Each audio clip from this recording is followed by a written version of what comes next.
Hey guys, this is part 2 of the top 10 tips for new Mac users. In case you missed part 1, you'll have a link to it in the top right corner.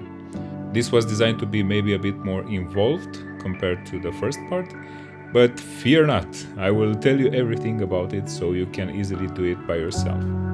And let's start by changing the text size on your Mac.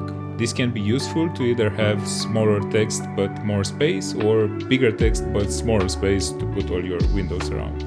To adjust this, go to System Settings, then Displays, and choose one of the 5 options available. Personally, I prefer to go towards more space, so I chose the second option from the right, this one. Now, starting with macOS Sonoma, Apple implemented a new and also kind of old feature, but you'll see why I'm saying that in just a minute, so that when you click on your wallpaper, all the windows move away so you can access your desktop and do certain actions on it. This might be useful to some people. I kind of got used to it, but I can't really say that I was waiting for this feature for years. There are many other features I actually was waiting and hoping for, but those have not been implemented, unfortunately. Anyway, since this is enabled by default, if you want to disable it, you need to go to System Settings, Desktop and Dock, click Wallpaper to reveal Desktop, this option, and set from Always to Only in Stage Manager. There you go. Now it's not doing anything when you click on the wallpaper. Now, why I was saying this is actually kind of an old feature, because before this you were able to achieve the same exact thing using hot corners. In fact, you still can do that. So if you're using an older version of macOS and you found this feature interesting for your workflow, you can still do that. From Mission Control, click on Hot Corners, and then let's say we set this corner to desktop. Now when we move the mouse to the bottom left corner, it will hide all windows and reveal the desktop. To go back, just do the same thing again. Also, you can do the exact same thing by going to Trackpad, then More Gestures, then Spread with Thumb and 3 fingers, this one. And you can even do the same thing with the keyboard shortcut by doing Function F11. So, plenty of ways to achieve the same effect. Well, Apple thought you can never have too many ways to do the exact same thing, so they implemented yet another one. Oh well. Let's move on to the next tip, which is how you can change your desktop web browser. If you're okay with Safari, more power to you. I also use it for a lot of things and didn't really have any issues with it. However, if you want to use a third-party browser such as Orion, Chrome or Brave, and you want to have one of those as default, you can go to System Settings, Desktop and Dock, Default Web Browser. And here you can choose, for example, Brave, if you want to have Brave as default. This is not sponsored by Brave in any way, but I think it's a pretty awesome browser, so I'll put a link in the description if you want to check it out. Now, if you need just a little bit more vertical real estate and that dock is kind of in the way, you can do a very simple thing and move it out of the way and onto the left side of the screen.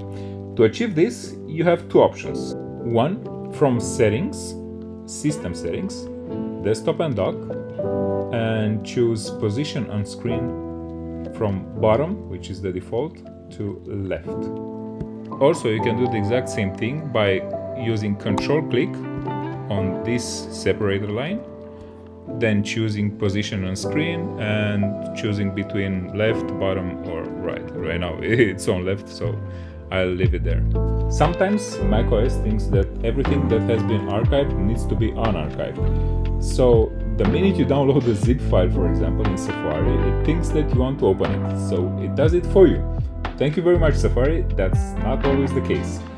Well, while most of the times that might be true, sometimes the zip is supposed to be used as it is. So doing the unarchiving automatically becomes a problem when you want to use the zip by itself, so you're faced with its content instead. So in order to change this, we need to open up Safari, then go to Settings, General, and uncheck this option. Open save files up to down. Another feature I like to disable when I get a new MacBook or reinstall the OS on an existing one is the auto adjust brightness. And the reason for that is that sometimes I do want a slightly brighter screen, even if it's cloudy outside and the screen doesn't need to compensate for direct sunlight or something. This can be particularly useful if you're working with photo or video editing, because this can affect your edits. To change this, go to System Settings, Displays, and under Automatically Adjust Brightness, turn this off. You can then easily adjust brightness either by using the keys on your keyboard or the slider from the settings menu. Now, this is gonna be a bit more difficult because it involves using the terminal. Ooh, the terminal. But believe me, it's not that scary.